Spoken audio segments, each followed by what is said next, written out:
नमस्कार। प्राइम समाचारमा स्वागत छ। म दृष्टिवाणी धिताल र म रोहन श्रेष्ठ। सुरु गरौँ अहिलेसम्मका प्रमुख समाचारबाट। कोरोनाका कारण मृत्यु हुनेको संख्या दिन प्रतिदिन बढ्दै आज 381 जना संक्रमित थपिए। घना बस्तीमा संक्रमण देखिएको भन्दै उच्च सतर्कता अपनाउन सरकारको आग्रह।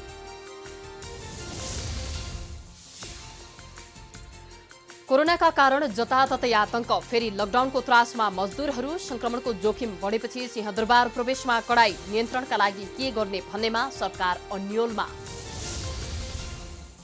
नेकपामा कुन तहको बैठकबाट विवाद समाधान गर्ने भन्नेमा मतभेद बढेपछि आज हुने भनिएको संवाद स्थगित। अर्को भेट पनि अनिश्चित। ओली र दाहाल गुटगत फेरामै समेत।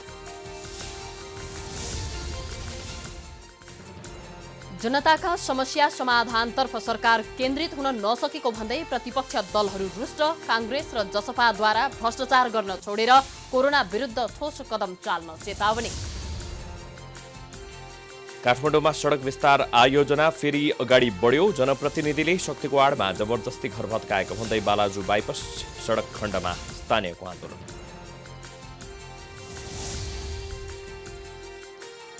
भारतीय राजनीतिमा दशकौंदेखि प्रमुख मुद्दा रहँदै आएको अयोध्यास्थित राम मन्दिर निर्माण बुधबारदेखि औपचारिक रूपमा सुरु। रामको जन्मस्थल दावी गर्दै चितवनमा उत्खनन जारी। र नेपालका 3 महिला नेत्रहीन क्रिकेट खेलाडी ज्योति केसी नेत्रहीन महिला क्रिकेट प्रतिभा पुरस्कारबाट सम्मान।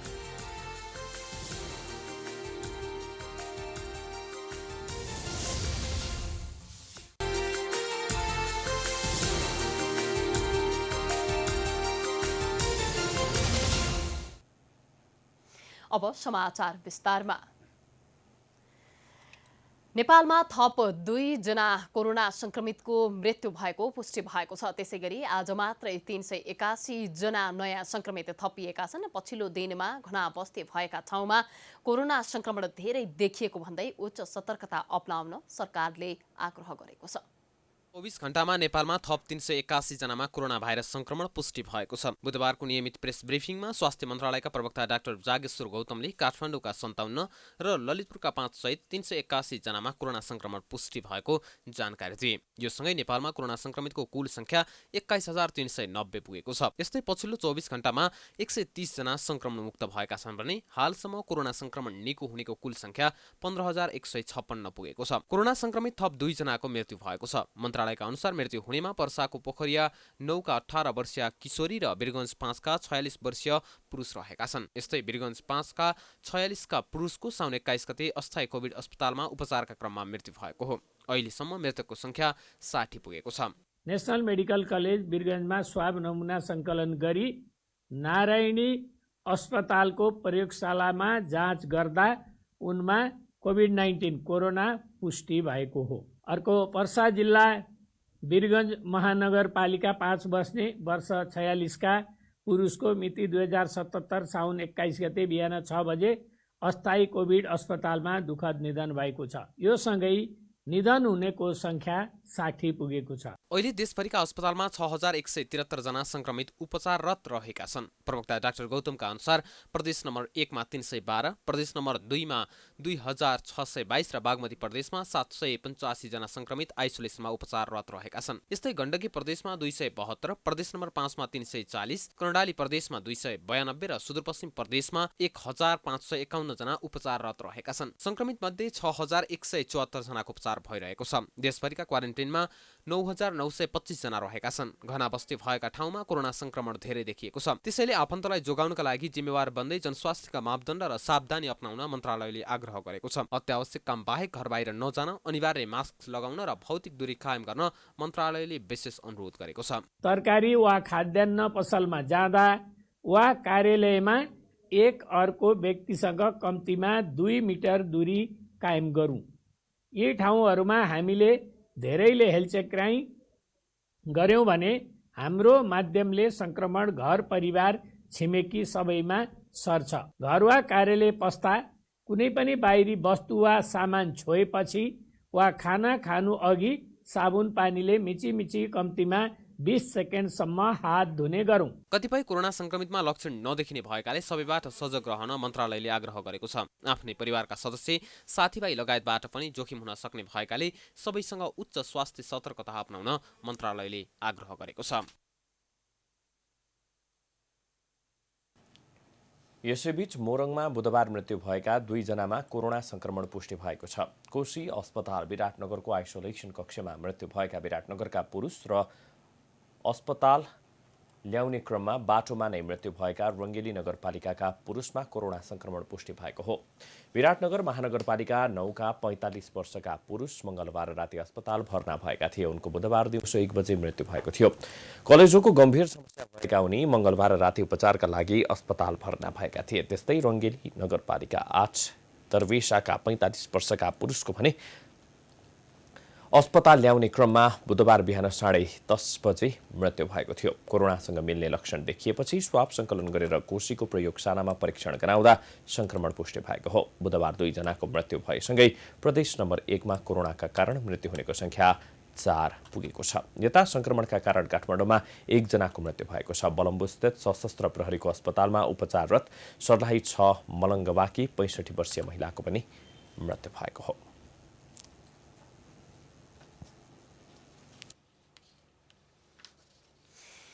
पछिल्ला केही दिनदेखि नेपालमा दैनिक कोरोनाको जोखिम बढिरहेको छ। अहिले दैनिक सयौंमा संक्रमण पुष्टि भइरहेको छ। सर्वसाधारणको गुनासो पनि बढिरहेको छ।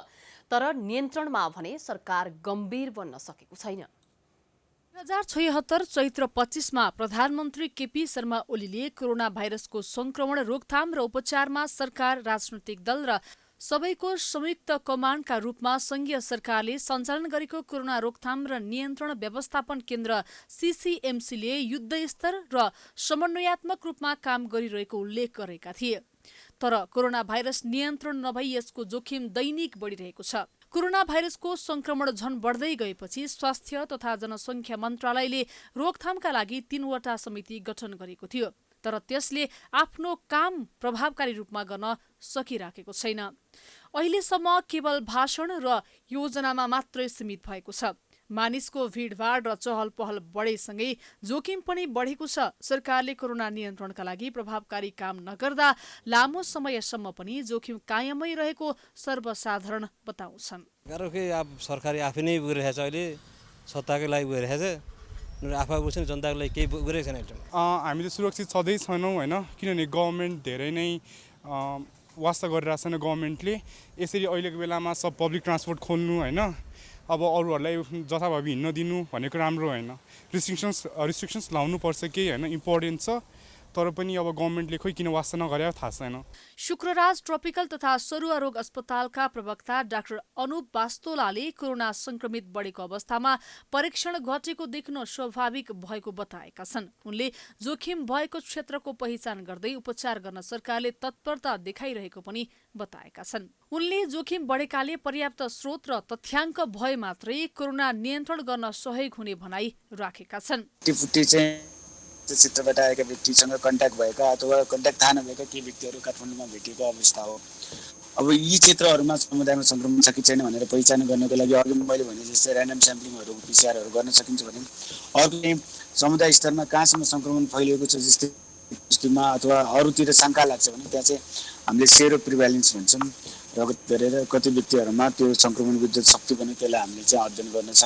कोरोना संक्रमितहरूको संख्या बढ्दै गएपछि सरकारले 14 जिल्लाका विभिन्न क्षेत्रमा निषेधाज्ञा जारी गरेको छ। यस्तै 6 जिल्लाहरूमा पूर्ण रूपमा निषेधाज्ञा जारी गरिएको छ। तर पनि त्रास भने दिन प्रतिदिन बढिरहेकै छ। प्राइम टाइम्स टेलिभिजनका लागि गीताञ्जली अधिकारीको रिपोर्ट। कोरोना संक्रमण बढेको भन्दै सरकारले पुनः लकडाउनको तयारी गरेपछि दैनिक ज्यालादारीमा काम गरिरहेका मजदुरहरू आत्तिएका छन्। लकडाउन खुलेपछि आफ्नो दैनिक जीवन सम्हालिरहेका मजदुरहरूले लकडाउन नभई सुरक्षाका उपायतर्फ केन्द्रित हुन सरकारलाई सुझाव दिएका छन्। लकडाउनबाट आजित भएका मजदुरहरू पुनः लकडाउनको चर्चा चलेपछि निराश भएका छन्। सरकारले लकडाउन सुरु गरे आफ्नो जीवन तहस नहस हुने उनीहरूको चिन्ता छ। यी हुन् दोलखाका रमेश श्रेष्ठ। 4 महिनाको लकडाउनपछि बल्ल उनले शान्तिसँग घरको चुलो बाल्न पाए। अहिले फेरि लकडाउनको कुरा उठेपछि उनी चिन्तित भएका छन्। नगर्दै राम्रो नि, अब कमाउनु पऱ्यो खानु पऱ्यो कोठामा बसेर केही छैन सबै देश गरिब छ जनताले दुःख पाइहाल्छ। यस्तै रामेछापबाट काठमाडौँ आएका विनोद मगर लकडाउन अघि दैनिक 3,000 रुपैयाँ आम्दानी गर्थे। अहिले उनी दिनको 500 रुपैयाँ कमाएर घर परिवार धानिरहेका छन्।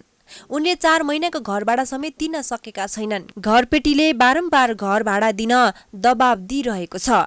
आफ्ना 4 सन्तानलाई पाल्न धौधौ भएका रमेशलाई फेरि लकडाउन हुने कुराले सताएको छ। कोठापाल तिर्नु अब महिनाको 9-10 हजार कोठापाल तिर्नुपर्छ कानुन ठाउँ बसेपछि होइन। आजै जा भन्छ घरपेटीले भाडा खोइ भन्छ। भाडा कहाँबाट हामी कमाउनु सकेको छैन। भाडा अब यस्तो हालत छ कसरी भाडा दिने हामी भन्छ तर हुँदैन। ठेकाले घरपेटी हुन्छ ठेकाले घरपेटी के हुन्छ आजै चाहिन्छ भाडा हुँदैन त्यसरी निसेर जा भन्छ। निसेर पुलिस लिएर भन्दा पुलिस लिएर आइज भन्छ। यत्रो बच्चा लिएर मैले काम गरेको छ बुढी काममा आज काम भएन अनि बच्चा लिएर मैले काम गरिरहेको छ।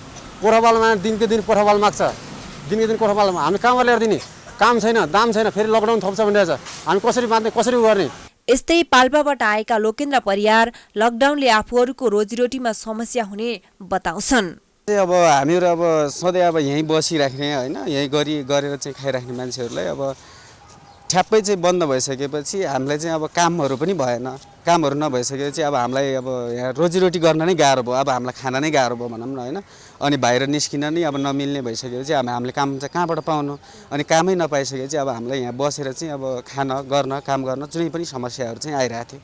रमेश विनोद र लोकेन्द्र जस्तै काठमाडौँमा रहेका सयौं मजदुरहरू लकडाउनको चर्चाले आतंकित छन्। 4 महिना लामो लकडाउनको पीडा बिर्सेर सामान्य अवस्थामा फर्किन खोजेका बेला फेरि लकडाउन गरेर पीडामाथि पीडा नथप्न उनीहरूको आग्रह छ। संक्रमणबाट बाँच्न सुरक्षाका उपाय अवलम्बन गर्न आफूहरू तयार भएको र अरूहरूले पनि अवलम्बन गर्नुपर्ने उनीहरू बताउँछन्। क्यामेरामा सुमन निरौलाका साथ लक्ष्मी विश्वकर्मा काठमाडौँ। देशकै सबैभन्दा ठूलो प्रशासनिक निकाय सिंहदरबार प्रवेशमा प्रहरीले कडाई गरेको छ। कोभिड-19 संक्रमणको जोखिम बढ्न थालेपछि आजदेखि प्रवेशमा कडाई गरिएको हो। यो सँगै अन्य सरकारी कार्यालयमा पनि अत्यावश्यक काम बाहेक प्रवेश गर्न नदिने तयारी भएको छ। संक्रमण बढे सँगसँगै सरकारले सिंहदरबार प्रवेशमा कडाई गरेको छ। अत्यावश्यक काम बाहेकका व्यक्तिलाई सिंहदरबार छिर्न दिइएको छैन। सिंहदरबारमा सुरक्षार्थ खटिएका प्रहरीहरूले अस्थायी पास भएका र कतिपय पत्रकारहरूलाई पनि र स्वयं कतिपय कर्मचारीलाई पनि गेटबाटै फर्काइएको छ। सरकारी कर्मचारी जो सरकारी त्यही कार्ड बोकेर सधैँ सिंहदरबार प्रवेश गर्ने गर्दथे उनीहरूलाई समेत सिंहदरबार प्रवेश गर्न नदिई फर्काइएको छ, जुन तपाईँ दृश्यमा हेर्न सक्नुहुन्छ। अब केही समयसम्मलाई कर्मचारी सिधैभित्र कर्मचारी जान पाउनुभयो, बाहिर कर्मचारी चाहिँ कि चाहिँ निजी कर्मचारी अब संस्था पर्नुभयो हजुर पनि त्यसरी मिलेर होइन त्यसो भए भित्र मात्र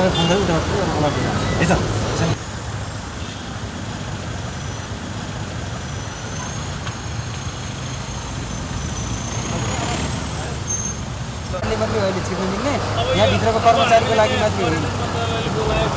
फोन गर्नुहोस् भित्र गाडी मन्त्रालयबाट बोलाएँ मिटिङ छ अब के गर्ने। सरलाई केही जानकारी थिएन यो विषयमा सर? हिजो अस्ति यही पासले हुन्थ्यो।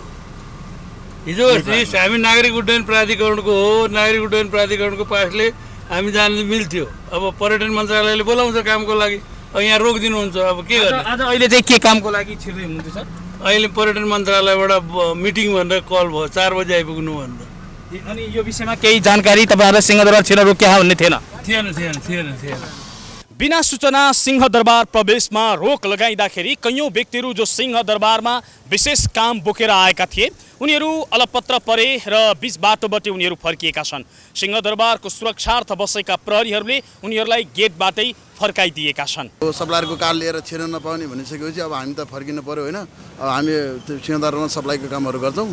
अब सप्लाईको कार्ड देखाएको थियो। अब हिजो अस्ति त्यही सप्लायर कार्डले जान पाइन्थ्यो, आज अब किन रोक्यो त्यो चाहिँ हामीलाई अचानक थाहा भएन त्यो कुरो चाहिँ। अहिले तपाईँ त्यही सप्लाईको कार्ड बोकेर भित्र जान लाग्दै हुनुहुन्थ्यो? उहाँ नेपालका सम्बन्धित निकायका प्राधिकरणले सिग्नेचर गरेको कार्डहरू अस्थायी प्रवेश पास भनौँ न पहेँलो कार्ड बोकेर हामी भित्र छिर्न लाग्थ्यौँ। पुलिसहरूले आज अस्थायी कार्डहरू प्रवेश निश्चित गर्नुभयो, त्यो कारण चाहिँ हामीलाई जानकारी छैन।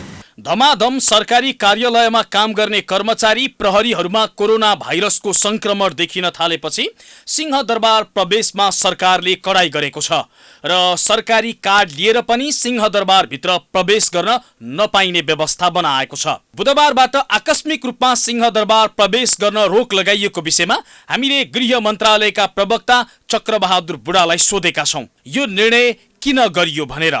यहाँ त जोखिम नहोस्, यहाँ कार्यरत कर्मचारी पनि हुन्छ, राजनीतिक कर्मचारी पनि हुन्छ, त्यसपछि पत्रकारले पनि हुन्छ, सुरक्षाकर्मी सबैलाई हुन्छ। अत्यावश्यक काम नपरेको नआउने भन्ने खालको अनुरोध हो र अत्यावश्यक काम परेको सेवाग्राही र कर्मचारी मिडिया पर्सन बाहेक अरूले चाहिँ रोक्न खोजेको हो। सिंहदरबार रोक्दै गर्दा अरू भिडभाड हुने कार्यालयमा त फेरि यथावतै छ, त्यतातिर चाहिँ सरहरूले केही ध्यान दिनु भएको छ कि छैन? त्यहाँ अब सम्बन्धित कार्यालय हामीले प्रत्येक जिल्लाको प्रमुख जिल्ला अधिकारीजीहरूलाई पटक पटक जिल्लाको जोखिमको अवस्था, संक्रमण अवस्थालाई विचार गर्दै आफै निर्णय गर्ने भनेर भनिएको पनि छ हैन। सरकारले सिंहदरबार प्रवेशमा कडाई गरे सँगसँगै अन्य सरकारी कार्यालय जहाँ भिडभाड हुने गर्दछ ती कार्यालयहरूमा पनि अब प्रवेशमा कडाई गर्ने नीति लिएको छ। सँगसँगै सरकारले कैयौं जिल्लाहरू जहाँ कोरोनाको संक्रमण बढिराखेको छ ती जिल्लाहरूमा निषेधाज्ञा लगाएको छ र काठमाडौँ उपत्यकामै पनि निषेधाज्ञा लगाउने संकेत दिएको छ सरकारले सिंहदरबार प्रवेशमा कडाई गरेर। र यसैगरी अन्य जिल्लाहरूका कार्यालयहरूमा पनि कडाई गर्ने सरकारी निकायहरूले बताएका छन्। क्यामेरामा बेस श्रेष्ठका साथ धीरज बस्नेत, सिंहदरबार। दुई अध्यक्षबीच भएको टकरावका कारण सत्तारूढ नेकपा भित्रको विवाद झनै पेचिलो बनेको छ। आपसी टकरावकै कारण आज हुने भनिएको दुई अध्यक्ष केपी शर्मा ओली र पुष्पकमल दाहाल बीचको भेटवार्ता नै रोकिएको छ। भोलि पनि भेटवार्ता हुने विषय अनिश्चित रहेको दाहालका प्रेस संयोजक विष्णु सापकोटाले जानकारी दिए। पछिल्लो पटक 3 दिन लगातार भएको छलफलले विवाद समाधान गर्ने भन्दा थप विवाद चर्काएपछि ओली र दाहाल बीचको भेटवार्ता नै रोकिएको हो। छलफलमा ओलीको राजीनामा सहितको विषय स्थायी कमिटीबाट टुङ्ग्याउने कि सचिवालयमा मिलाउने भन्ने विषयमा विवाद भएको थियो। दाहालले जारी स्थायी कमिटी बैठक अनिश्चित बनाउन नहुने र सोही बैठक मार्फत सबै खाले विवादको हल खोज्नुपर्ने बताउँदै आएका थिए। तर प्रधानमन्त्री समेत रहेका अध्यक्ष ओली स्थायी कमिटी बैठक नबोलाउने पक्षमा छन्। ओली स्थायी कमिटीमा अल्पमतमा छन्। उनी बरु सचिवालय मार्फत हल खोज्नुपर्ने बताउँदै आएका थिए। उपाध्यक्ष वामदेव गौतमलाई आफ्नो क्याम्पमा तानेका ओली अहिले सचिवालयमा बहुमतमा रहेको आकलन गरिएको छ। ओलीको राजीनामाको विषयले पार्टी झनै विवादमा जेलिएपछि दुवै अध्यक्ष आफ्ना गुटका नेताहरूसँगको भेट र छलफलमा व्यस्त बनिरहेका छन्।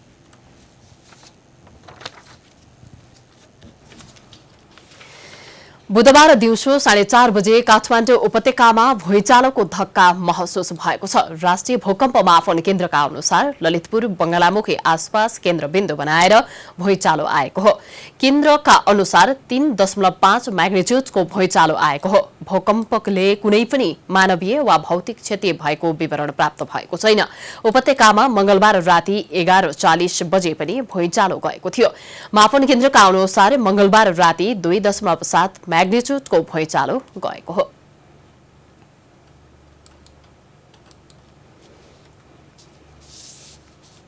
समाचारको सिलसिला जारी छ। हामी विश्राम पछि आउँछौं।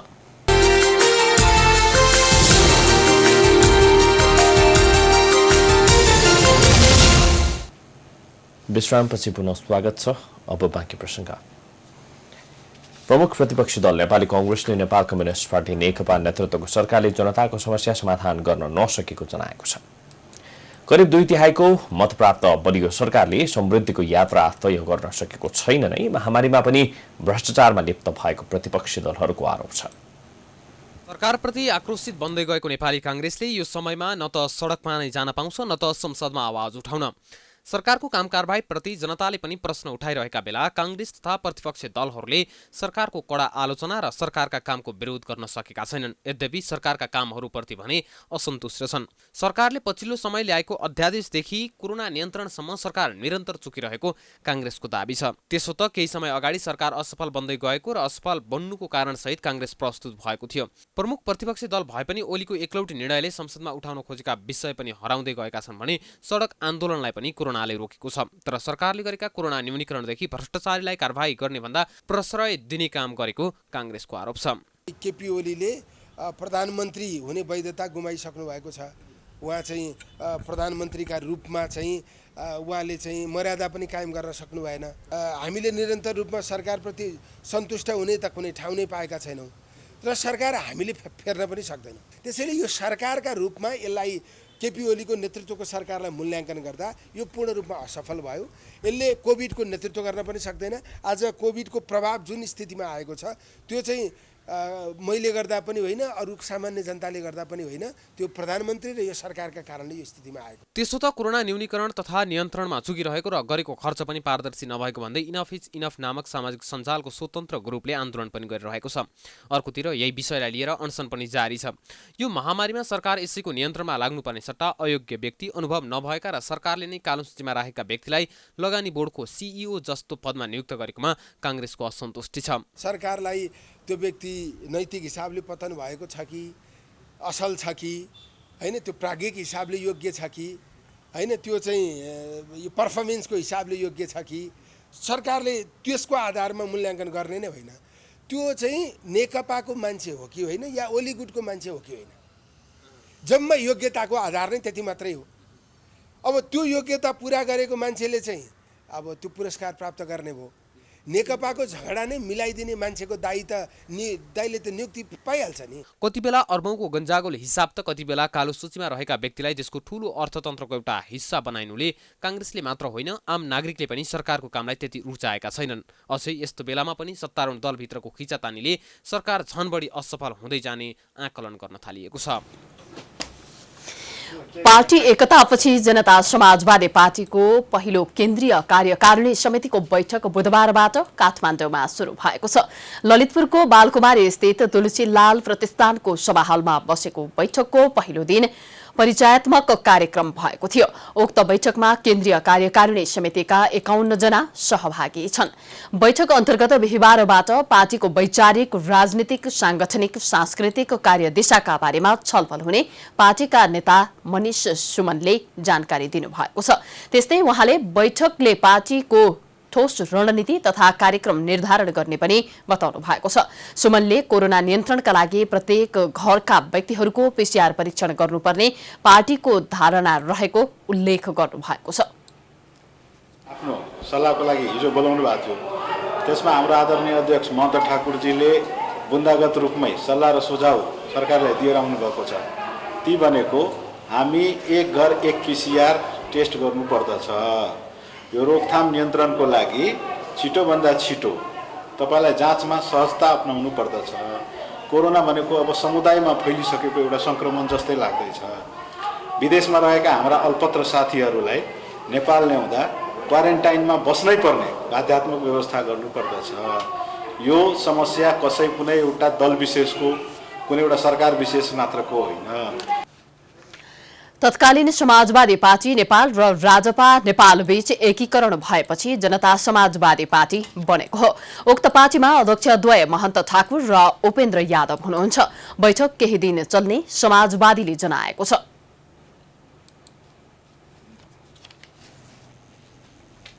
वर्षेनी बाढी तथा पहिरोबाट विस्थापित हुने परिवारलाई प्रदेश सरकारले व्यवस्थापनमा लापरवाही गरेको छ। कर्णाली प्रदेशको सुर्खेतमा 6 वर्ष पहिले बाढीबाट विस्थापित भएका पीडित परिवारलाई स्थायी रूपमा वासस्थान व्यवस्थापन गर्न नसक्दा बाढी पीडित परिवारको विचल्य भएको छ।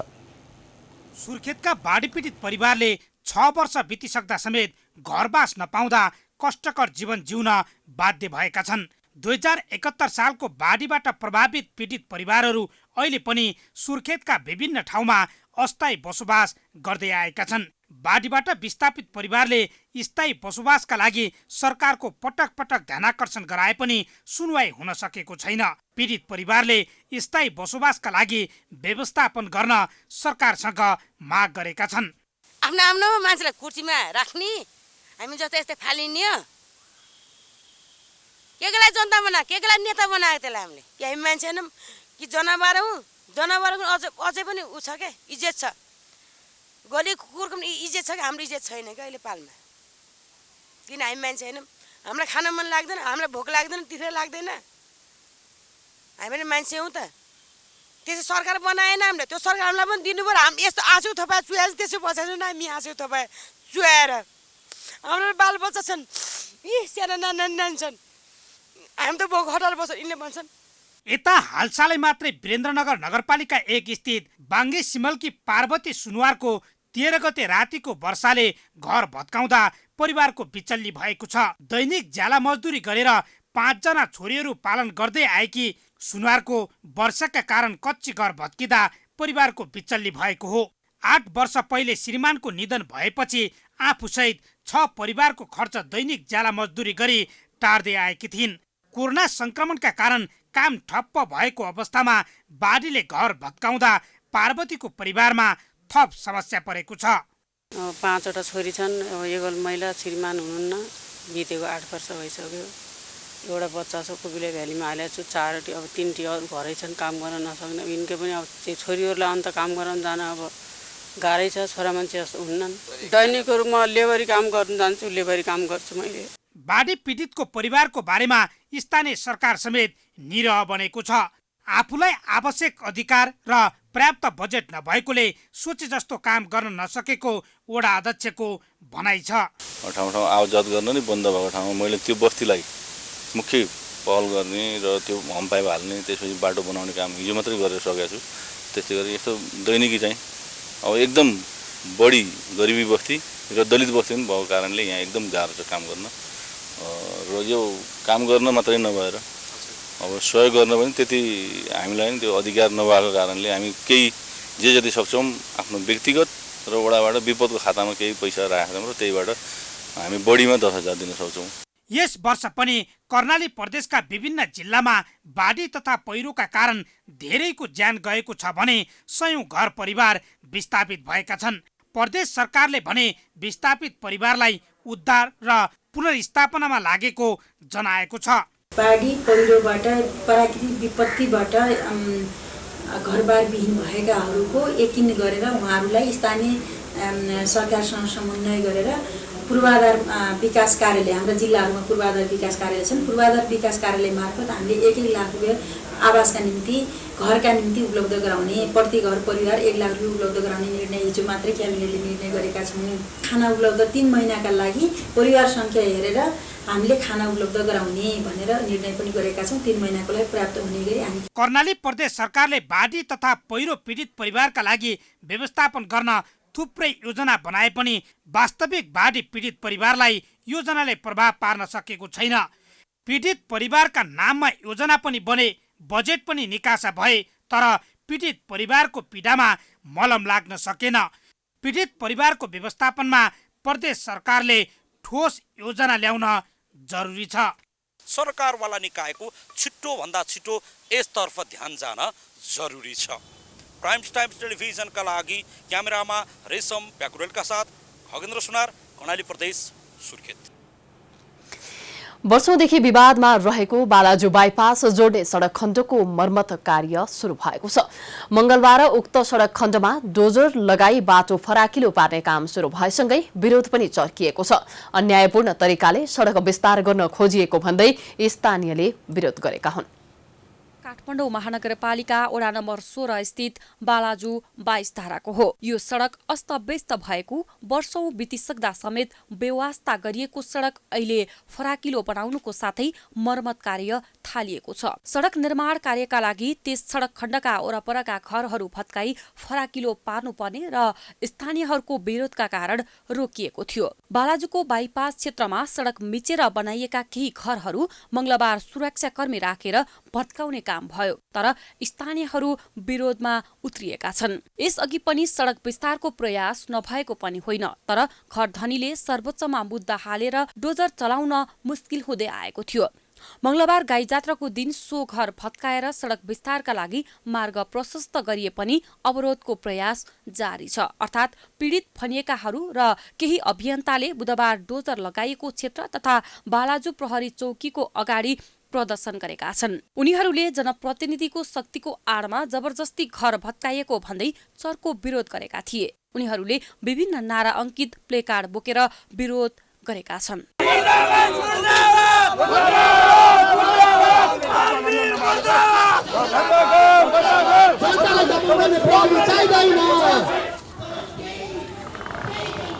अदालतले सडक विस्तार हाललाई रोक्न भन्दै स्टे अर्डर दिएकोमा प्रहरी प्रशासनको रहोबारमा बिना कुनै आधार र सूचना घर भत्काइएको स्थानीयको भनाइ छ। सबभन्दा माथिल्लो न्यायिक निकाय भनेको सर्वोच्च अदालत हो। जब सर्वोच्च अदालतको स्टे अर्डर छ भने माथिको आदेश भने कसको आदेश भन्दाखेरि उहाँहरूले खुलाउनु भएन। हामीलाई माथिबाट आदेश आएछ, त्यही अनुसार तपाईँहरूलाई यसो गरेको भन्यो। त्यसपछि हामीलाई हिजो प्रहरी कस्टडीमा पनि राख्यो। अनि त्यसपछि हाम्रो अब माग के हो उहाँहरूसँग भने हिजो हामीलाई किन पक्रियो, हिरासतमा किन राखियो, कसको आदेशमा राखियो, होइन, त्यो चाहिँ उहाँहरूले प्रश्न गर्नुपर्ने छ। जुन हामीले माग राखेको हो त्यही ठुलो माग थिएन। हामीलाई किन पक्रायो, कुन अपराधी भएर पक्रायो त्यो हामीलाई जानकारी चाहियो भन्दाखेरि उहाँले दिनु भएन।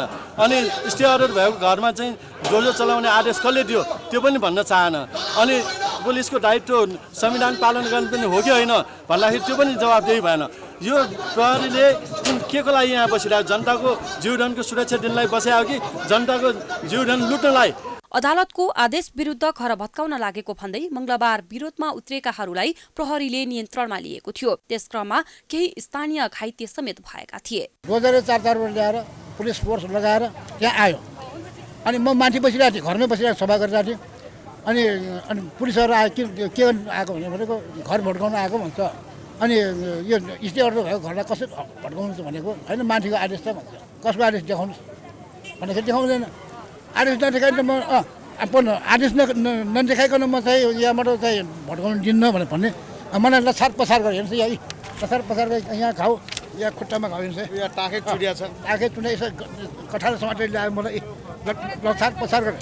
स्थानीयवासीहरूलाई विस्थापित गराउन खोजिएको भन्दै सडक निर्माण रोकिएको स्थानमा उनीहरूले सरसफाई कार्यक्रम सञ्चालन गरेका थिए। त्यसपछि प्रशासनले उक्त क्षेत्रमा रहेको 2 घरमा डोजर चलाएको हो। बाइपास पार्टीभन्दा केही माथिसम्म मुआब्जा दिएर सडक निर्माण भइसकेको छ। तर अदालती प्रक्रियाका कारण 6 वर्षदेखि 22 धारा र बाइपास जोड्ने करिब 200 मिटर सडक निर्माण हुन सकेको थिएन। सडक निर्माण नहुँदा स्थानीयले विरोध गर्दै आएका थिए। सडक 7-7 मिटर कायम गरेर सडक निर्माण गर्नेदेखि हाललाई धुलो र हिलो नहुने गरी यथास्थितिमा सडक कालोपत्रे गर्ने छलफल भएको थियो। तर सडक निर्माणबारे ठोस निर्णय अहिलेसम्म हुन सकेको छैन। प्राइम टाइम्स टेलिभिजनका लागि क्यामेरामा मिलन मगरका साथमा सृजना कार्की, काठमाडौँ। मदन पुरस्कार गुठीले मदन पुरस्कार 2076 का लागि छनौट भएका 7 पुस्तकहरूको सूची सार्वजनिक गरेको छ। गुठीका अध्यक्ष कुन्द दीक्षितले बुधबार एक विज्ञप्ति जारी गर्दै 2076 मा प्रकाशित कुल 151 पुस्तक मध्येबाट 7 पुस्तकहरूको सूची सार्वजनिक गरेको हो। 10 पुस्तकहरूको श्रेष्ठ सूची तयार गर्न गठन भएको समितिले 7 पुस्तकहरूको सूची गुठीलाई उपलब्ध गराएको हो।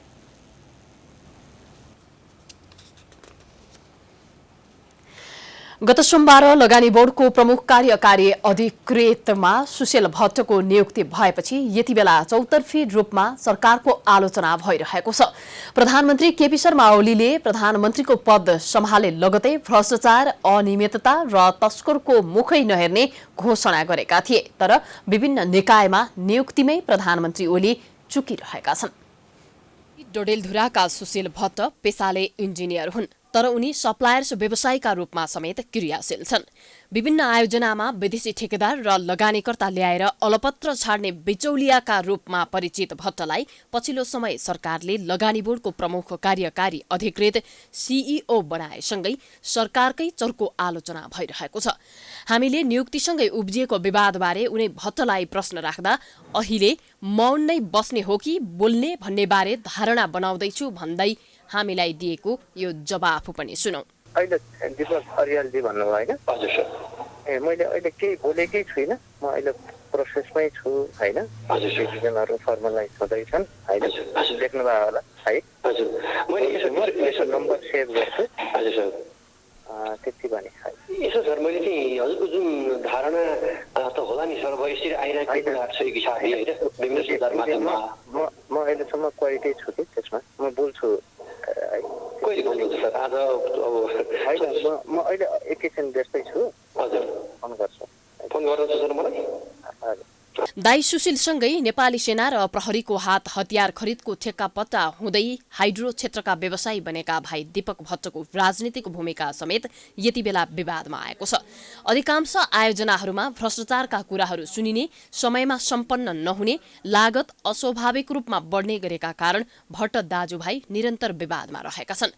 भित्र लाइन मिलाउने दीपक र बाहिर दाई सुशीलले कमिसन एजेन्टको रूपमा काम गर्दा जति विवाद र आलोचना हुने गरेको भए पनि भट्ट द्वयको प्रभाव र पहुँच भने कायमै छ। राष्ट्रिय गौरवको बुढी गण्डकी अलपत्र पारेर देशलाई वर्षमा 65 अर्ब क्षति पुर्याइरहेका सुशील र उनका भाइ दीपक भट्टले 13 भन्दा बढी आयोजनालाई अलपत्र पारेका छन्। भरतपुर बर्दघाट 220 केभी डबल सर्किट विद्युत प्रसारण निर्माणको ठेक्का पाएको सेन्ट्रल चाइना पावर ग्रिड सीसीपीजीले काम अलपत्र पारेपछि नेपाल विद्युत प्राधिकरणले ठेक्का तोडी करिब 30 करोड रुपैयाँ कार्य सम्पादन जमानत जफत गरेको थियो। सीसीपीजीलाई कालो सूचीमा राखिएको छ, जसको स्थानीय ठेकेदार सुशील र दीपक भट्ट हुन्। मर्स्याङ्दी करिडोर 220 केभी प्रसारण लाइन आयोजना अन्तर्गत लमजुङको उदयपुर र चितवनको भरतपुरमा सबस्टेशन निर्माणको ठेक्का अर्को चिनिया कम्पनी सेन्जेन फराद इलेक्ट्रिकले पाएको थियो। तर ठेक्का सम्झौता गर्न नै नआएर अलपत्र पारेपछि सेन्जेन फराद पनि कालो सूचीमा परिसकेको छ। यसको पनि स्थानीय एजेन्ट भट्ट दाजुभाइ नै हुन्। हेटौँडा, ढल्केबर र इनरुवाको विद्युत सबस्टेशन, कावेरी करिडोर, तामाकोशी काठमाडौँ प्रसारण लाइन, 12 निर्माणाधीन सबस्टेशन, मातातीर्थमा बन्दै गरेको सबस्टेशन, हेटौँडा भरतपुर प्रसारण लाइन र नेपाल प्रहरीको सञ्चार सेट ल्याउने लगायतका ठेक्का अलपत्र हुनुमा पनि भट्ट दाजुभाइको नै भूमिका रहेको छ। समाचारको सिलसिला जारी छ। हामी विश्राम पछि आउँछौं। विश्राम अघि प्रमुख समाचार पुनः एकपटक। कोरोनाका कारण मृत्यु हुनेको संख्या दिन प्रतिदिन बढ्दै आज 381 जना संक्रमित थपिए। घना बस्तीमा संक्रमण देखिएको भन्दै उच्च सतर्कता अपनाउन सरकारको आग्रह। कोरोनाका कारण जताततै आतंक, फेरि लकडाउनको त्रासमा मजदुरहरू। संक्रमणको जोखिम बढेपछि सिंहदरबार प्रवेशमा कडाई। नियन्त्रणका लागि के गर्ने भन्नेमा सरकार अन्योलमा। नेकपामा कुन तहको बैठकबाट विवाद समाधान गर्ने भन्नेमा मतभेद बढेपछि आज हुने भनिएको संवाद स्थगित। अर्को भेट पनि अनिश्चित। ओली र दाहाल कुटगत भेलामै सीमित। जनताका समस्या समाधानतर्फ सरकार केन्द्रित हुन नसकेको भन्दै प्रतिपक्ष दलहरू रुष्ट। कांग्रेस र जसपाद्वारा भ्रष्टाचार गर्न छोडेर कोरोना विरुद्ध ठोस कदम चाल्न चेतावनी। काठमाडौँमा सडक विस्तार आयोजना फेरि अगाडि बढ्यो। जनप्रतिनिधिले शक्तिको आडमा जबरजस्ती घर भत्काएको भन्दै बालाजु बाइपास सडक खण्डमा स्थानीयको आन्दोलन। भारतीय राजनीतिमा दशकौंदेखि प्रमुख मुद्दा रहँदै आएको अयोध्या स्थित राम मन्दिर निर्माण बुधबारदेखि औपचारिक रूपमा सुरु। रामको जन्मस्थल दावी गर्दै चितवनका स्थानीयद्वारा उत्खनन जारी। र नेपालका 3 महिला नेत्रहीन क्रिकेट खेलाडी ज्योति केसी नेत्रहीन महिला क्रिकेट प्रतिभा पुरस्कारबाट सम्मानित।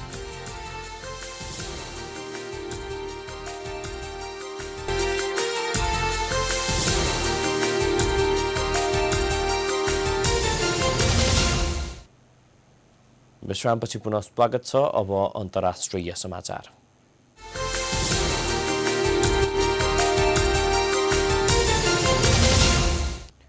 भारतीय राजनीतिमा दशकौंदेखि प्रमुख मुद्दा रहँदै आएको अयोध्या स्थित राम मन्दिर निर्माण बुधबारदेखि औपचारिक रूपमा सुरु भएको छ। भारतीय प्रधानमन्त्री नरेन्द्र मोदीले बुधबार दिउँसो विशेष कार्यक्रमका बीच भूमि पूजा गरेर मन्दिर निर्माणको विधिवत थालनी गरेका हुन्। भारतीय प्रधानमन्त्री नरेन्द्र मोदीले बुधबार एक समारोहका बीच अयोध्या गई राम मन्दिरको जगमा 40 किलोका 5 वटा चाँदीको इँटा राखेर उद्घाटन गरेका छन्। कार्यक्रमलाई भव्य बनाउन केन्द्र र उत्तर प्रदेश सरकारले विशेष तयारी गरेको थियो। कार्यक्रमकै लागि भनेर अयोध्यालाई विशेष रूपमा सजाइएको थियो। भारतीय प्रधानमन्त्री मोदीले राम मन्दिर शिलान्यास समारोहमा बोल्दै विश्वका विभिन्न देशका नागरिकहरूले रामलाई विभिन्न नामले मान्ने गरेको बताउँदै अयोध्या रामको जन्मभूमि भएको बताएका छन्। भारतीय प्रधानमन्त्री मोदीले रामको आत्मीय सम्बन्ध, माता जानकीसँग रहेकोले नेपालसँग रामको ससुराली सम्बन्ध जोडिएको बताएका छन्। नेपालका प्रधानमन्त्री केपी शर्मा ओलीले रामको जन्मभूमि अयोध्या नेपालमा पर्ने भनेर भानु जयन्तीका अवसरमा केही समय पहिले आफ्नो अभिव्यक्ति दिएसँगै भारत र नेपाल भित्रैबाट समेत यसको आलोचना भएको थियो। भारतीय मिडियाहरूले यसैलाई प्रमुख विषय बनाएर प्रधानमन्त्री ओलीको आलोचना गरेका थिए भने परराष्ट्र मन्त्रालयले समेत यो प्रधानमन्त्रीको निजी अभिव्यक्ति भएको बताएका थिए। तर चितवन जिल्लाको माडी क्षेत्रमा रहेको लवकुश स्थल र राम मन्दिर क्षेत्रमा उत्खनन गर्ने कार्य भने अहिले पनि जारी नै छ। प्रधानमन्त्री ओलीले त्यस बेला अयोध्या नेपालको वीरगञ्ज पश्चिममा पर्ने भए पनि भारतले विवादित अयोध्या खडा गरेको बताएका थिए। ओलीले अयोध्या पनि नेपालकै हो र राम पनि नेपाली नै हुन् भन्दै आफ्नो अभिव्यक्ति यसरी दिएका थिए।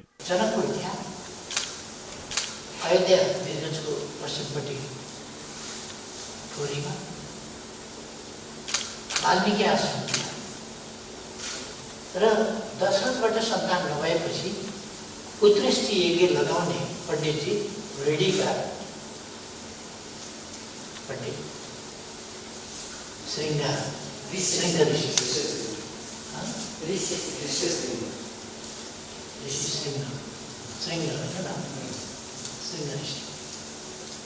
पछि गएर उनले डाँडामा बस्ने गरे र यहाँ अहिले पनि श्रृङ्गा भन्ने ठाउँमा उत्कृष्ट यज्ञ लगाउने पण्डितजी त्यसकारण सन्तान पनि भारतीयका हुँदै होइनन्, ठाउँ पनि भारतीय। भारतीय प्रधानमन्त्री मोदीले रामलाई विश्वभर मानिए जस्तै चीन, श्रीलङ्का, इन्डोनेसिया लगायतका मुलुकहरूमा पनि अनेक थरीका रामायणहरू रहेको स्मरण गराउनुभयो। भारतीय प्रधानमन्त्री मोदीले अयोध्याको राम मन्दिर सबै राम मन्दिरको प्रेरणाको स्रोत भएको समेत बताउनुभयो। जे होस्, भगवान राम कहाँका हुन् ऐतिहासिक र पुरातात्विक प्रमाणहरूले देखाउने नै छ। भारतले अयोध्यामा राम मन्दिरको शिलान्यास गरिरहँदा नेपाल पनि उत्खननमा लागि पर्नुले दुई देशबीच राम कसका भन्ने विवाद भने स्पष्टै देखाइदिएको छ। होइन भने अदालतमा विचाराधीन मुद्दा हुँदाहुँदै किन भारतीय प्रधानमन्त्री मोदीले यो कोरोनाको महामारीमा हठात राम मन्दिरको शिलान्यास गर्न पुगे त? यो प्रश्न भने अनुत्तरित नै रहेको छ। अब खेलकुद समाचार।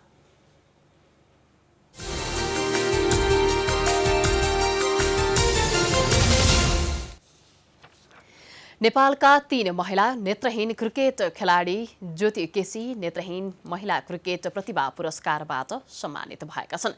नेपाल नेत्रहीन क्रिकेट संघले 15औं वार्षिक उत्सवको अवसरमा बुधबार 3 खेलाडीलाई प्रतिभा पुरस्कारबाट सम्मान गरेको हो। सम्मानित हुने खेलाडीमा B3 समूहतर्फ राष्ट्रिय टोलीका कप्तान समेत रहेकी भगवती भट्टराई, B2बाट मनकेशरी चौधरी र B1बाट आशा रेग्मी रहेका छन्। उनीहरूलाई जनही 5-5 हजार र कदर पत्रबाट सम्मान गरिएको हो। कप्तान भगवती विगत 14 वर्षबाट नेत्रहीन क्रिकेटमा संलग्न रहेकी छन्। सन् 2014 मा बेलायत र सन् 2019 मा पाकिस्तानसँगको सिरिजमा कप्तानी गर्दै नेपाललाई जित दिलाएकी थिइन्। मनकेशी उत्कृष्ट ब्याटिङका लागि चर्चित छिन्। उनी बेलायत र पाकिस्तान विरुद्धको सिरिजमा प्लेयर अफ द सिरिज बनेकी थिइन्।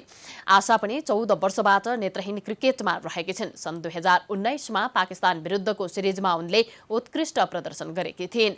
संघले हरेक वर्षको साउन 22 गते वार्षिक उत्सव मनाउने गरेको छ।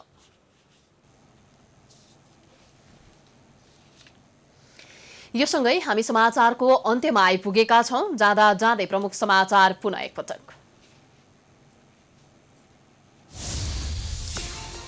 कोरोनाका कारण मृत्यु हुनेको संख्या दिन प्रतिदिन बढ्दै आज 381 जना संक्रमित थपिए। घना बस्तीमा संक्रमण देखिएको भन्दै उच्च सतर्कता अपनाउन सरकारको आग्रह। कोरोनाका कारण जताततै आतंक, फेरि लकडाउनको त्रासमा मजदुरहरू। संक्रमणको जोखिम बढेपछि सिंहदरबार प्रवेशमा कडाई, नियन्त्रणका लागि के गर्ने भन्नेमा सरकार अन्योलमा। नेकपामा कुन तहको बैठकबाट विवाद समाधान गर्ने भन्नेमा मतभेद बढेपछि आज हुने भनिएको संवाद स्थगित। अर्को भेट पनि अनिश्चित। ओली र दाहाल गुर्गत खेलामै। जनताका समस्या समाधानतर्फ सरकार केन्द्रित हुन नसकेको भन्दै प्रतिपक्ष दलहरू रुष्ट। कांग्रेस र जसपाद्वारा भ्रष्टाचार गर्न छोडेर कोरोना विरुद्ध ठोस कदम चाल्न चेतावनी।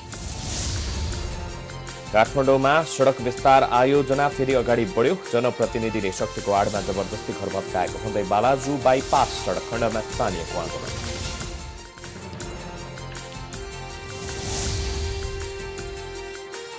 भारतीय राजनीतिमा दशकौंदेखि प्रमुख मुद्दा रहँदै आएको अयोध्या स्थित राम मन्दिर निर्माण बुधबारदेखि औपचारिक रूपमा सुरु। रामको जन्मस्थल दावी गर्दै चितवनमा उत्खनन जारी। र नेपालका 3 महिला नेत्रहीन क्रिकेट खेलाडी ज्योति केसी नेत्रहीन महिला क्रिकेट प्रतिभा पुरस्कारबाट सम्मानित।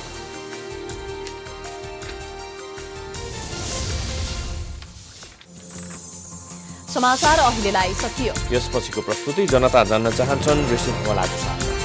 हेर्दै गर्नुहोला प्राइम टाइम्स टेलिभिजन। नमस्कार।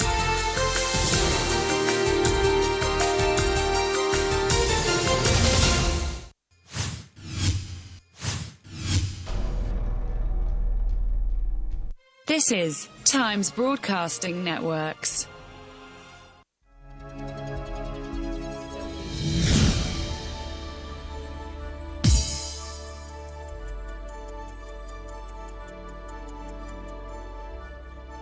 Now you are watching